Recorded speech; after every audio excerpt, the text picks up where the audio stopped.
Abra comigo a sua Bíblia na carta do apóstolo Paulo aos Romanos, capítulo 5.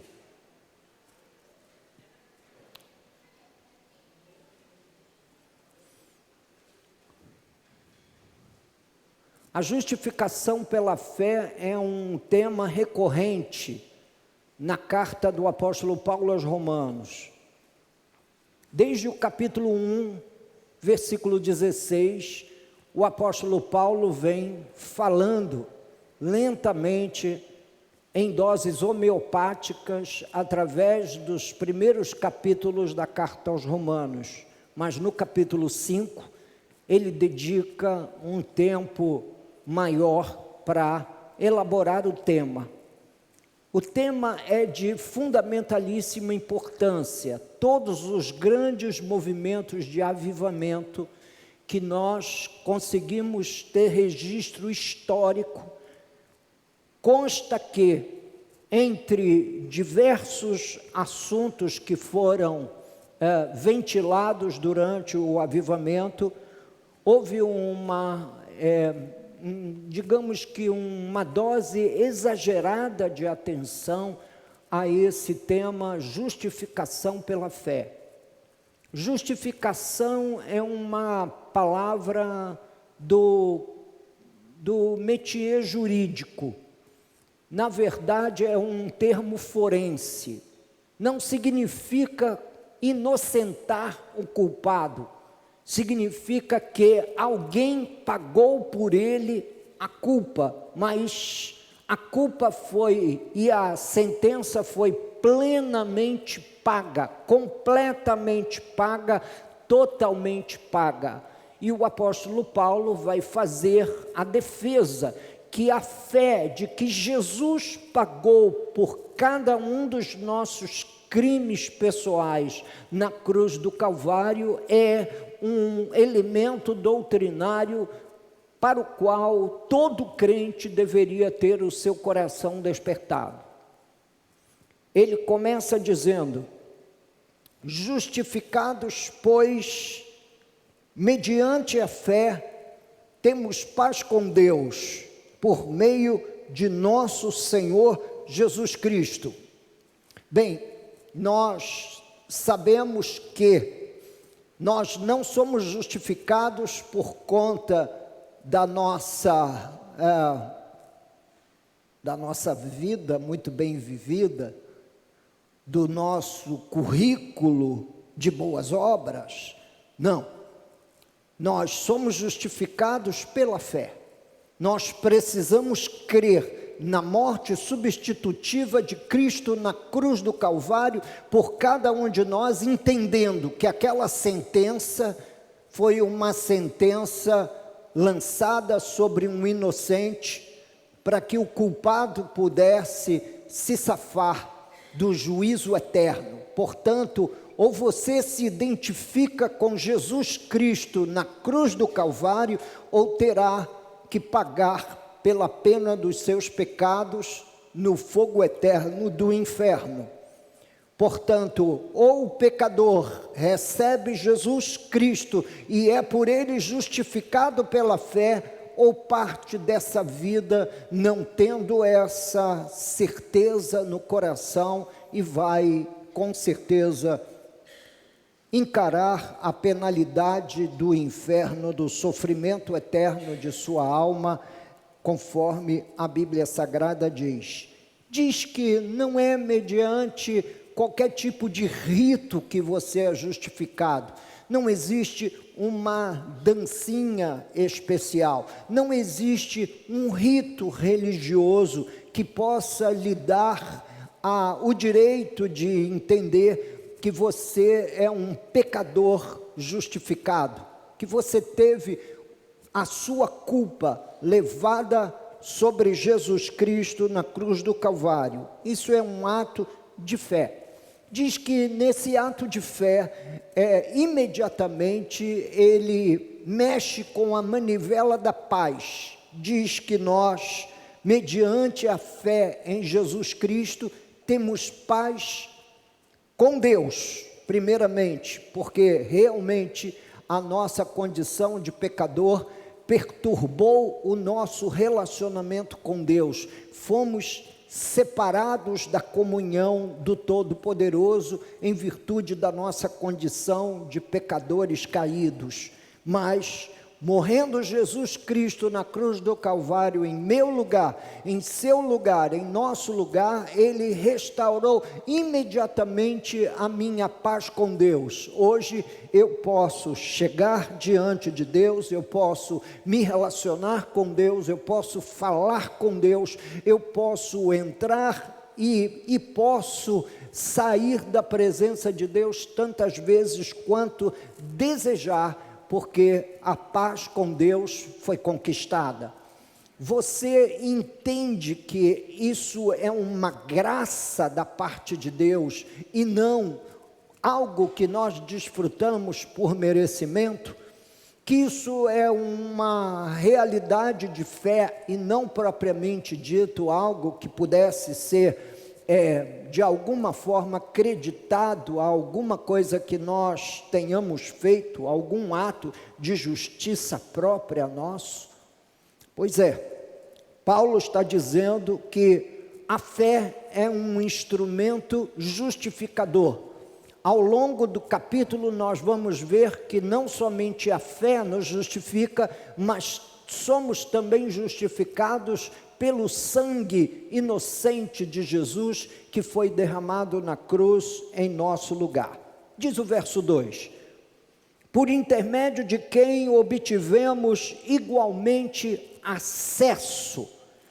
Obtivemos acesso. Você tem ideia de que antes você estava totalmente separado de Deus, sem gozar de paz com Ele, sem nenhum tipo de relacionamento com Ele, que todo esse acesso é por Jesus, o único mediador entre Deus e os homens. Portanto, alguns primos romanistas querem dizer que Maria foi mediadora, que ela funciona como mediadora. Há inclusive um dito mariano, romanista, que diz: pede à mãe que o filho atende. Isso não tem nenhum tipo de raiz escriturística. Isso é dogma religioso dito lá na autoridade dos religiosos de Roma. Isso não tem nada a ver com o que a palavra de Deus ensina. Diz que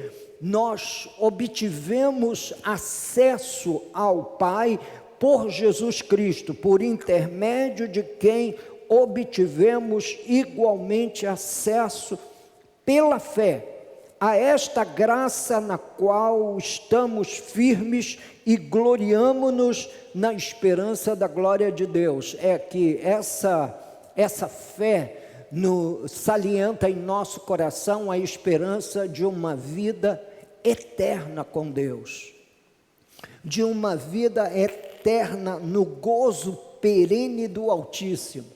Nós não fazemos a menor ideia do que acontecerá conosco na glória eterna.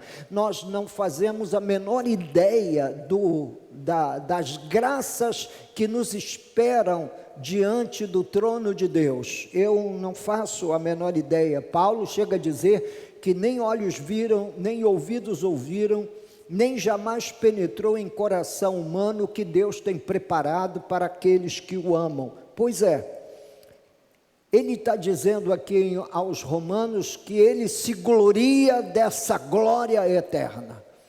Ele não se gloria de nenhum dos seus atributos humanos, conquanto tivesse alguns notórios atributos. Ele era um homem intelectualmente capaz, falava os principais idiomas da época, falava o hebraico fluentemente como língua mãe, falava o latim como língua do Império Romano e falava o grego.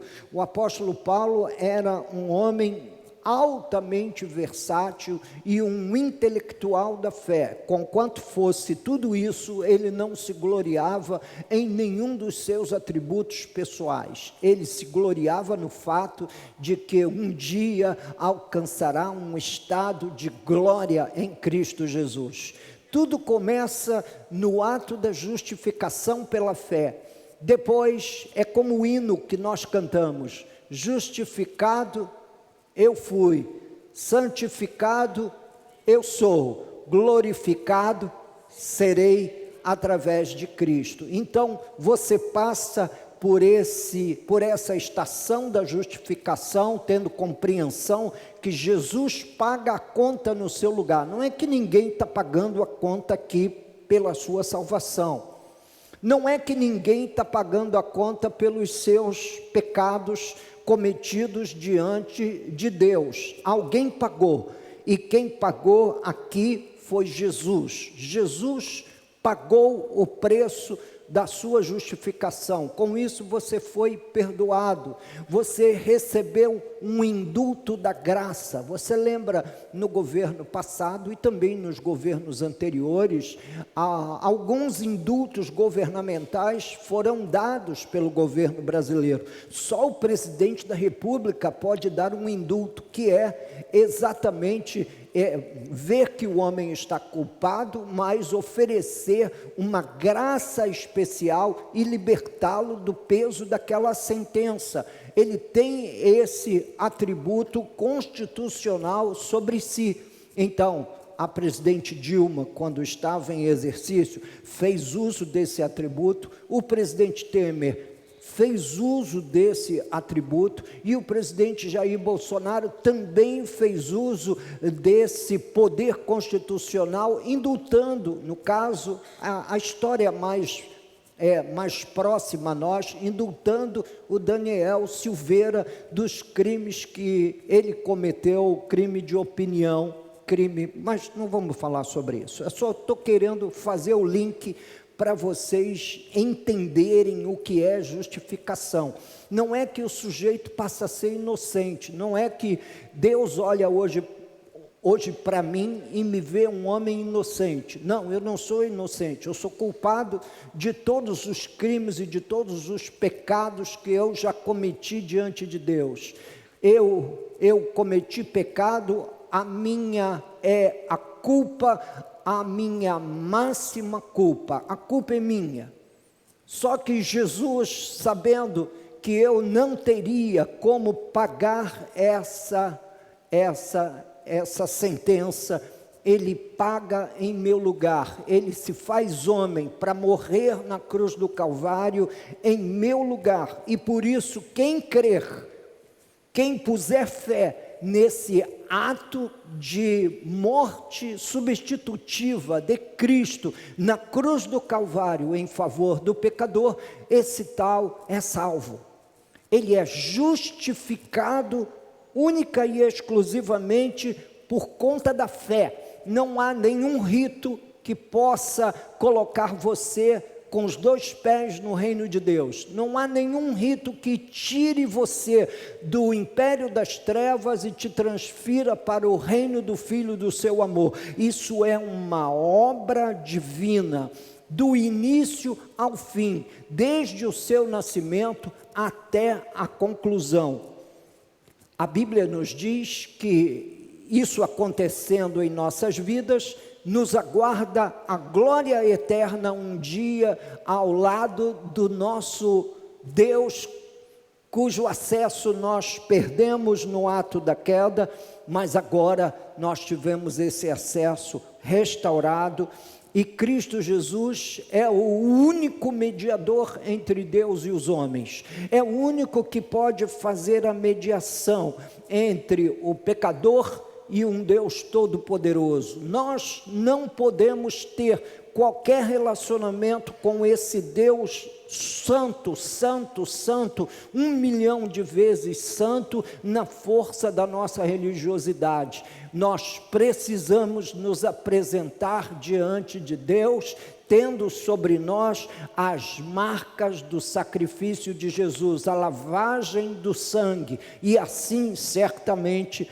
Ele vai nos representar no dia final como um advogado junto ao Pai e vai invocar sobre nós a graça de todas as graças, aquela graça final de ouvir dos lábios do Pai: vinde, ó benditos, e tomai por herança o reino que vos está preparado desde antes da fundação do mundo.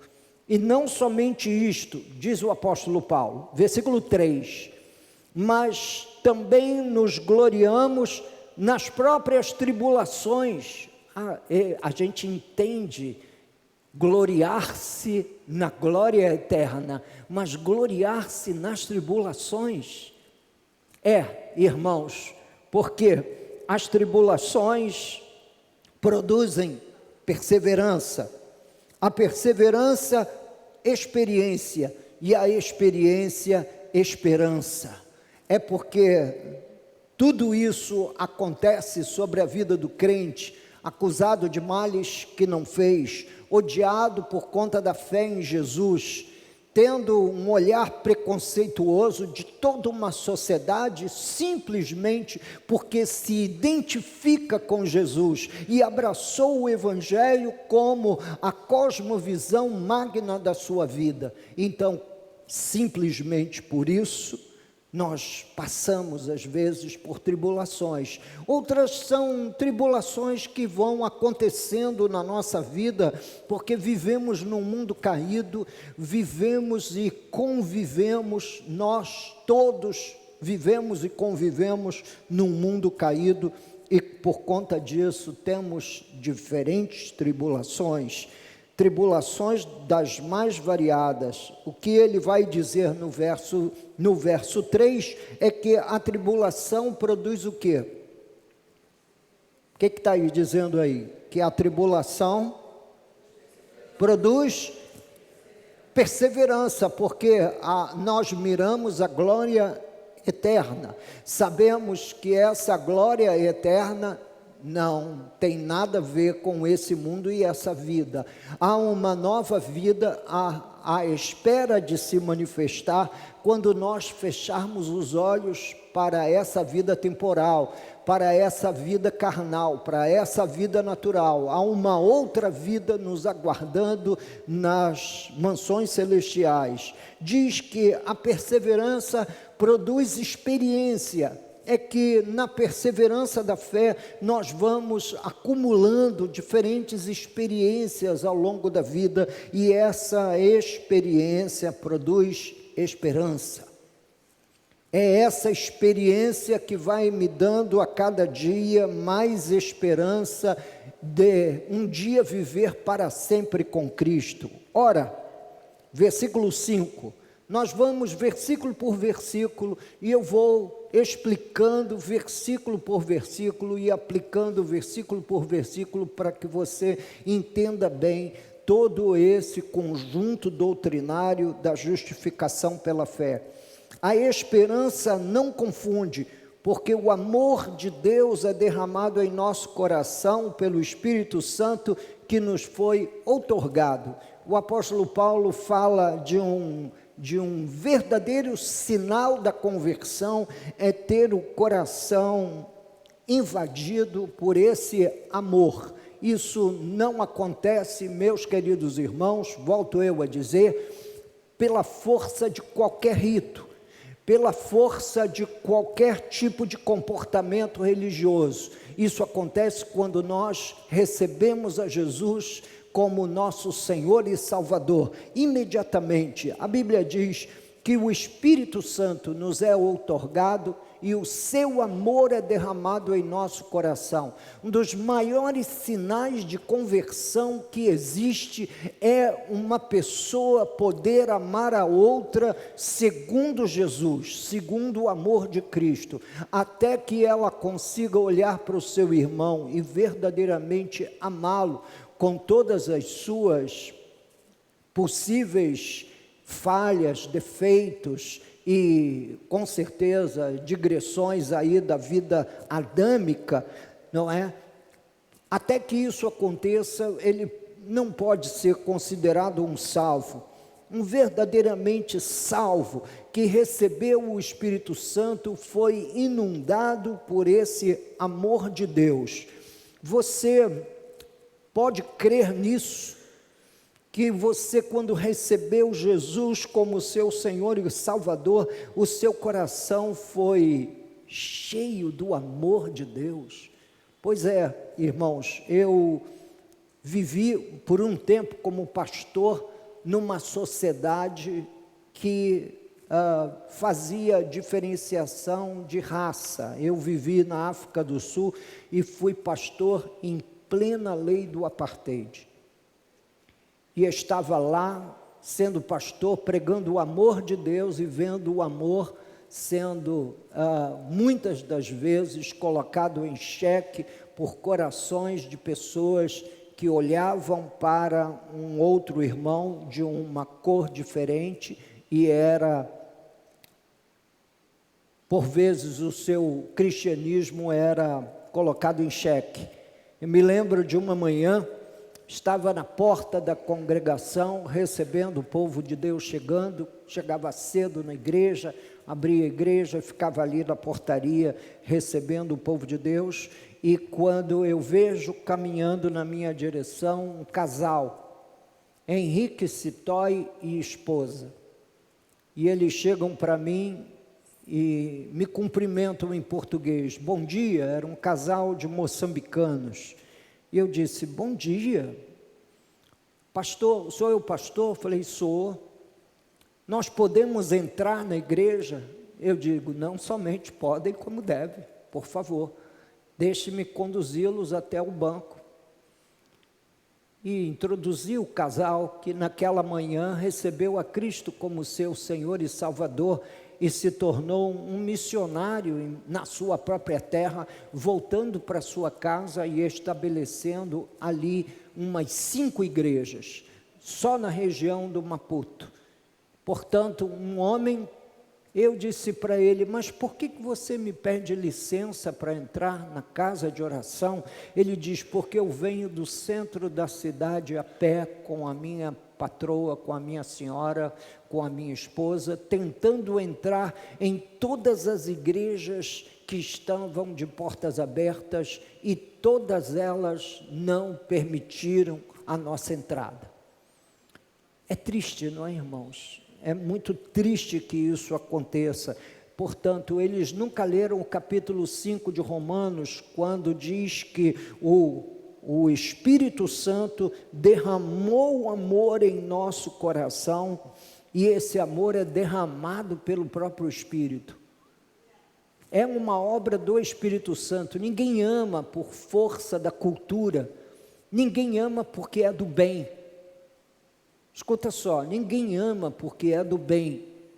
Aqui não está em questão nenhuma glória pessoal. Ninguém ama porque é do bem. A gente ama porque é provocado pelo Espírito Santo a amar. Esse amor também não é nosso, não é um amor seu, não é um amor meu, mas é um amor que nós reagimos ao Espírito Santo, ofertando às pessoas ao nosso derredor.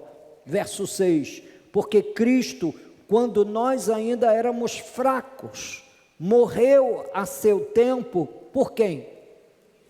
Pelos ímpios, pelos criminosos, pelos que andam na impiedade, ao contrário de uma vida piedosa. Ele morreu quando nós ainda éramos fracos, diz o apóstolo Paulo.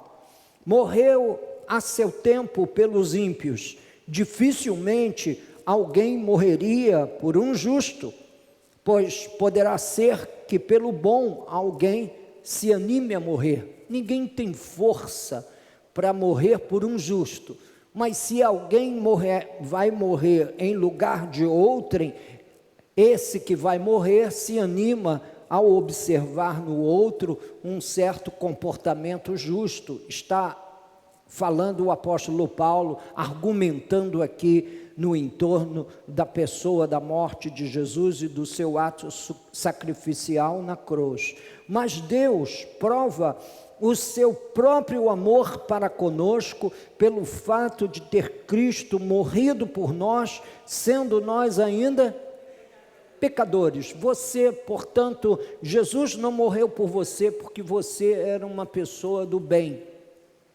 Jesus não morreu por você porque você era alguém muito especial. Jesus morreu por você quando você estava de costas para Ele, quando você era um fraco, um pecador perdido, sem poder oferecer nem mesmo um culto em ação de graça a Ele por essa obra gloriosa. Ele morreu por nós e nós todos estávamos de costas para Ele. Ele morre por nós. E esse é o grande amor manifesto na pessoa de Cristo pelo pecador. Ele morre por nós, sendo nós ainda pecadores.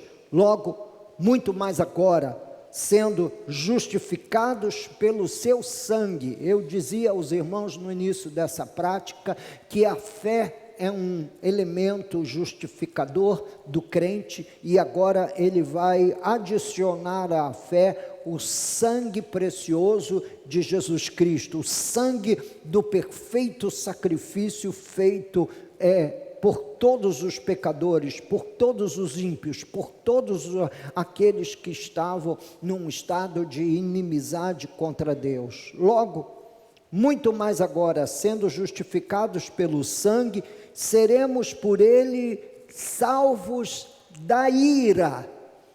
Salvos da ira. Eu não sei se você acompanha com alguma caneta e você tem o hábito de rabiscar a sua Bíblia, talvez fosse bom você rabiscar salvos da ira. É que a ira de Deus foi consumada sobre Jesus, como diz lá na profecia messiânica de Isaías 53, o castigo que nos traz a paz caiu sobre ele. Portanto, a ira de Deus cai sobre o seu próprio filho, naquela morte substitutiva na cruz, pois a ira de Deus terá de ser satisfeita na vida de inúmeros pecadores que não recebem a Cristo enquanto estão a caminho, vivos, não têm o coração despertado para servir a Cristo. Essa ira se consumará na vida de algumas dessas almas, ou quero eu chamar de algumas os milhões que partem dessa vida para outra sem a esperança da vida eterna em Jesus Cristo e que por isso vão experimentar a ira eterna do Senhor com a condenação no inferno de chamas. Mas para que você seja salvo da ira, é preciso que você olhe para o Filho, é preciso que você ponha fé nesse sacrifício substitutivo, é preciso que você creia que esse sangue foi derramado por você, pessoalmente por você, por cada um de vocês, e assim somos salvos da ira e temos, contemplando com os olhos a esperança da glória eterna, glória essa na qual nós nos gloriamos. Versículo 10, porque se nós quando inimigos fomos reconciliados com Deus mediante a morte do seu Filho, muito mais estando já reconciliados, seremos salvos pela sua vida, pela sua entrega, completamente entregue na cruz do Calvário. Quando nós ainda éramos inimigos, nós fomos reconciliados com Deus Todo-Poderoso, que nos recebeu na sua intimidade por força da obra de seu Filho Jesus na cruz, pois todo aquele que crê nesse ato sacrificial é justificado pela fé, recebe o induto da graça, ele é perdoado dos seus pecados, e aquele que o perdoa é quem pode lavrar esse documento da graça e considerá-lo completamente um pecador quite com a justiça. Mais uma vez, não significa que eu sou uma pessoa, deixei de ser um pecador, deixei de ser um criminoso, absolutamente, eu sou um criminoso, mas um criminoso perdoado, um criminoso que creu na morte de Jesus Cristo na cruz do Calvário, e essa fé no derramamento desse sangue precioso me justifica para que eu me apresente diante de Deus inteiramente perdoado e seja salvo da ira vindoura. E não apenas isso, versículo 11, e não apenas isto, mas também nos gloriamos em Deus por nosso Senhor Jesus Cristo, por intermédio de quem recebemos agora a reconciliação. Por que nós precisamos receber a reconciliação? Porque havia um relacionamento estremecido entre nós e o Deus Criador, mas Jesus Cristo morre na cruz para que nós pudéssemos ser efetivamente reconciliados com o Deus Criador dos céus e da terra, e pudéssemos por Jesus gozar desse glorioso favor de poder viver um relacionamento com Cristo. A partir de agora, o apóstolo Paulo vai fazer uso de um termo que se usa na teologia, que eu gostaria de apresentar aos irmãos. Ninguém precisa decorar isso, é apenas um termo teológico para explicar as representações para a morte e para a vida. Esse termo chama-se cabeça federal. Adão e Cristo, um que nos representa para a morte, portanto, pela ofensa de um só, nós acabamos arrastados para dentro desse contexto caído, e pela atitude e pela resposta, pelo sacrifício de um só, nós fomos tirados desse estado de morte para a vida. Versículo 12, portanto, assim como por um só homem entrou o pecado no mundo, e pelo pecado a morte, assim também a morte passou a todos os homens, porque todos pecaram. Porque até o regime da lei havia pecado no mundo, mas o pecado não é levado em conta quando não há lei, reconhecendo aqueles distúrbios de caráter e aqueles desvios éticos e morais. A lei tenta catalogar isso, a lei tenta dizer para nós o que é errado e o que é certo. Então o apóstolo Paulo vai dizer que até o regime da lei havia pecado no mundo, mas o pecado não é levado em conta quando não há lei. Quando não há lei, uma lei que revele que aquilo é um crime, não existe crime. Essa é a ideia que o apóstolo Paulo está defendendo aqui. Versículo 14, entretanto, reinou a morte desde Adão até Moisés, mesmo sobre aqueles que não pecaram à semelhança da transgressão de Adão, o qual prefigurava aquele que havia de vir. Ele, na verdade, foi um grande representante para a morte. A morte entrou no mundo através do ato de Adão e reinou até Moisés, até o regime da lei. Mas alguém se levantou acima de Moisés, acima de Adão, para revogar esse estado de maldição que nos foi outorgado em Adão. E morre por nós na cruz do Calvário para nos limpar de toda a nossa sujidade, para nos lavar de toda a nossa pecaminosidade, para nos livrar desse estado de morte. Você tem consciência que sem Jesus, todo o seu movimento é um movimento para a morte? Sem Jesus não existe caridade, sem Jesus não existe absolutamente nada que você possa fazer. Todo o seu movimento é um movimento para a morte. Precisamos que Jesus entre em nossa vida, alcançar a graça do perdão em Cristo Jesus. Todavia, verso 15, não é assim o dom gratuito como a ofensa, porque se pela ofensa de um só morreram muitos, muito mais a graça de Deus e o dom pela graça de um só homem, Jesus Cristo, foram abundantes sobre muitos. A graça veio da parte de Jesus para nos perdoar muitas ofensas, uma lista enorme de ofensas cometidas contra Deus. Versículo 16, o dom, entretanto, não é como no caso em que somente um pecou, porque o julgamento derivou de uma só ofensa para a condenação, mas a graça transcorre de muitas ofensas para a justificação. É verdade. Quantos pecados você já cometeu na sua vida antes de receber Jesus? Já falou mal de alguém? Já mentiu para alguém? Já atentou já desejou atentar contra a integridade física de alguém por força da violência? A verdade é que nós não podemos contar as inúmeras ofensas cometidas.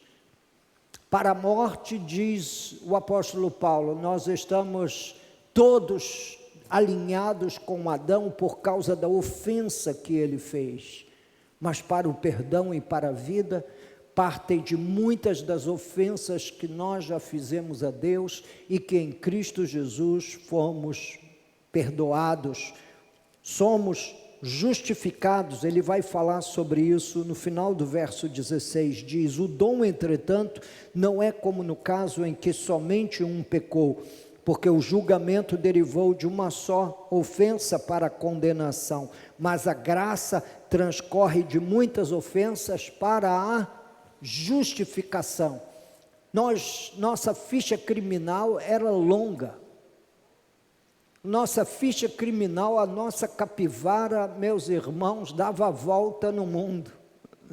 Eu me lembro de uma experiência em que Lutero, ele teve, ouvindo o diabo mencionar uma lista de pecados cometidos contra ele, que ele cometeu contra Deus, e um dos seus biógrafos diz que ele jogou o tinteiro com a pena com a qual escrevia, em uma certa direção, entendendo que o demônio estava ali, apontando-lhe o dedo, lhe dizendo de todas as culpas, de todas as suas ofensas cometidas contra Deus. A verdade é que de muitas ofensas, a graça de Deus se manifestou, justificando-nos para Deus, perdoando-nos e nos transformando em pessoas justas, não segundo um determinado elemento religioso na nossa vida, mas por força do sacrifício poderoso de Jesus Cristo na cruz do Calvário. Pois assim, versículo 18, assim como por uma só ofensa veio o juízo sobre todos os homens para a condenação, assim também, por um só ato de justiça, veio a graça sobre todos os homens para a justificação que dá vida.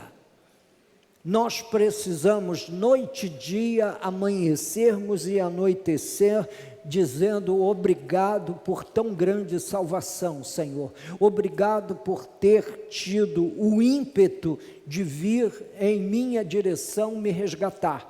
Obrigado por ter vindo na minha direção para me salvar. Obrigado por ter vindo na minha direção para me perdoar dos meus pecados. Eu estava de costas para ti, mas tu viestes ainda assim na minha direção e a graça se manifestou para a justificação que dá vida. Verso 19, porque como pela obediência de um só homem muitos se tornaram pecadores, assim também por meio da obediência de um só muitos se tornarão justos. É assim que Deus nos vê hoje, justificados pela fé, justificados pelo sangue, somos contados como salvos, como justos, não por conta da nossa justiça, porque não carregamos nenhuma justiça própria, mas por conta da justiça de Cristo que nos foi imputada pela fé, que nos foi imputada pela graça. É um ato de fé e de graça que nós recebemos da parte de Deus, e todo o tempo, toda a minha existência será, meus queridos irmãos, pequeno ainda para eu dizer obrigado, obrigado, obrigado por tão grande salvação, obrigado por me ter amado de tal maneira, obrigado por ter ido às últimas consequências, descido à condição humana mínima de todas as condições humanas. Ele assumiu a condição mais humilhada para morrer na cruz do Calvário, sangrar em meu lugar, em seu lugar, em nosso lugar, e isso, meus queridos irmãos, é um instrumento de vida presente na doutrina cristã. Por isso nós compreendemos a salvação como um ato da generosidade da graça de Deus, e não um ato de merecimento humano, como se nós merecêssemos alguma coisa, ou como se nós controlássemos algum ritual para sermos por ele salvos. Não, tudo que foi feito em seu lugar, em meu lugar, na cruz do Calvário. Versículo 20: sobreveio a lei para que estendesse a ofensa. Sobreveio a lei, a palavra avultasse significa estendesse, para que estendesse, acrescentasse a ofensa. Mas onde abundou o pecado, superabundou a graça. Porque a lei veio prolongar a ofensa, porque a lei veio me dizer que eu era pecador, e veio me dizer de quais crimes eu era acusado. Primeiro crime do qual eu fui acusado é o crime de idolatria. Não terás outros deuses diante de mim, e eu procurei outros deuses. Na minha religiosidade, eu me ajoelhei diante de estátuas mortas feitas pelas mãos humanas. Eu paguei promessa a santos do passado que eu julgava gozarem de um certo atributo e favor diante de Deus. No entanto, eu fui acusado pela lei desse crime. Eu fui acusado pela lei de outros crimes, dos crimes sexuais, quando ele diz: não adulterarás, não quebrarás a aliança entre ti e a mulher da tua mocidade. E nós às vezes entramos por esse caminho do pecado sexual por outras vias, e esse crime eu também tinha sobre a minha vida. Eu também tinha o crime, meus queridos irmãos, do roubar. Roubava a Deus em tudo, roubava a Deus na minha vida pessoal, roubava nos dízimos e nas ofertas, roubava em diferentes áreas da minha vida a oportunidade de viver uma vida com Deus de uma forma mais sublime. Portanto, a lei veio só prolongar a lista das ofensas. A lei veio só me dizer em alto e bom som de quais crimes eu era acusado. E é isso que ele está falando aqui no versículo 20. Sobreveio a lei para que estendesse a ofensa, avultasse a ofensa, tornasse ela acrescida demais.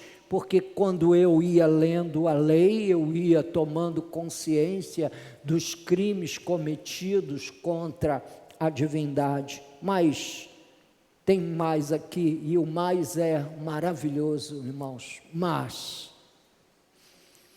Onde abundou o pecado, superabundou a graça. Não importa quanto nós tenhamos pecado, não importa quão longe você foi na agressão pessoal, da sua vida pessoal a Deus, não importa qual seja extensa a sua lista de crimes, a verdade é que há perdão para todo pecador, porque onde abundou o pecado, superabundou a graça. E naquele dia 2 de novembro de 1978, quando eu tomei consciência pela primeira vez que era um pecador perdido, e entrando naquele culto, num domingo à noite como esse, Deus falou ao meu coração, fez uso dos lábios de um pastor, proclamando o Evangelho, dizendo que havia esperança para mim em Cristo Jesus, que havia perdão para os meus pecados, como hoje eu replico aqui do púlpito da igreja, que existe perdão para cada um de nós, para mim, para você, para todos nós, em Cristo Jesus, o autor da nossa justificação, a fim de que, como o pecado reinou pela morte, a partir de Adão, como nós recebemos essa herança maldita da morte em Adão, assim também reinasse a graça pela justiça para a vida eterna, mediante Jesus Cristo, nosso Senhor. Meus irmãos, nossos cultos deveriam ser todos eles, mas todos eles indistintamente, meus queridos, atos públicos de louvação e adoração ao nome do Senhor continuamente, por conta de Jesus Cristo ter sido para nós o autor da nossa nobre e gloriosa salvação. Portanto, se você ainda não recebeu a Jesus como seu Senhor pessoal, ainda não entregou sua vida a Cristo, ainda não fez a santa confissão de Jesus como seu Senhor, e no coração creu que Ele ressuscitou dentre os mortos, hoje é o seu dia, hoje é o dia para você fazer essa santa confissão, hoje é o dia para você receber da parte de Deus esse indulto pela fé. Isso não é um ato que eu lhe possa impor, porque isso é um ato de fé, mas eu o convido a pôr fé no sacrifício de Jesus Cristo na cruz do Calvário para a sua salvação. Eu espalho a semente do Evangelho essa noite aqui na igreja, na esperança de alguém me ouvir e dar crer no coração, dar verdadeiramente ciência diante de Deus dessas palavras e possa receber pela fé essa gloriosa salvação em Cristo Jesus, pela qual, meus irmãos, eu e vocês todos que já receberam a Jesus temos segurança. Adão nos representou para a morte, Cristo nos representa para a vida. Que nós todos tenhamos o nosso coração fortemente mexido e tocado essa noite na direção dessa obra gloriosa de Jesus Cristo na cruz. Vamos orar. Amado Deus,